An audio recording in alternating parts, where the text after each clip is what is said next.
حضرت علی شیر خدا، فجر کا وقت تھا، ہاتھ میں چھڑی پکڑی تھی، 63 سال عمر مبارک تھی، کوفے کی جامع مسجد میں نماز پڑھانے آ رہے ہیں، ہر دروازے پہ دستک دیتے، اٹھو الصلاۃ خیر من النوم۔ رستے میں حضرت علی لوگوں کو جگاتے جگاتے آئے، جب مسجد کوفہ میں پہنچے تو ایک بدبخت خنجر چھپائے کھڑا تھا، اس نے حضرت علی رضی اللہ تعالیٰ عنہ کو خنجر مارا، وہ دوستانہ جو 10 سال کی عمر میں شروع ہوا تھا۔ جب شیر خدا کو خنجر لگا تو پتہ لفظ کیا تھے؟ فزت برب الکعبہ، لوگوں رب کعبہ کی قسم میں کامیاب ہو گیا، میری زندگی دین کے کام آ، میں کامیاب ہو گیا۔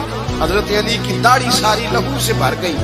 حضرت شیر خدا فرمایا کرتے تھے، ایک دفعہ میں بڑا بیمار ہوا، میرے سے اٹھ کے کھڑا نہیں ہوا جاتا تھا، حضور تیمارداری کرنے آئے تو میں نے کہا یا رسول اللہ پتہ نہیں بچوں گا کہ نہیں۔ حضور نے فرمایا علی نہیں، تو اس وقت دنیا سے جائے گا جب تیری داڑھی لہو سے رنگین ہو جائے گی۔ شیر خدا کہتے ہیں جب زخم لگا تو میں نے نیچے جھکا کر دیکھا تو داڑھی لہو سے بھری ہوئی ہے، میں نے کہا بس وہی کامیاب ہو گیا۔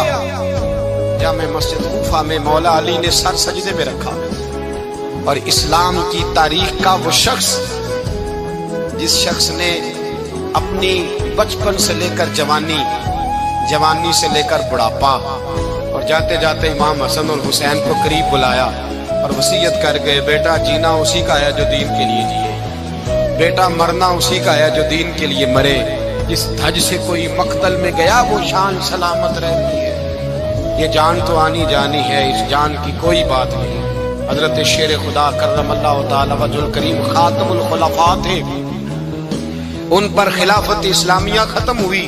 حضرت علی رضی اللہ تعالیٰ عنہ جس دن وصال ہوا، آپ کے بیٹے کہتے ہیں اس رات مولا علی نے خزانے کا مال سارا ایک رات پہلے تقسیم کیا، اور پھر جس جگہ مال خزانہ ہوتا تھا وہاں 2 نفل پڑھ کے کہا اے اللہ میں نے تیرے بندوں کی امانت تیرے بندوں تک پہنچا دی ہے۔ زندگی دین کے نام کر کے وہ شیر رخصت ہوئے۔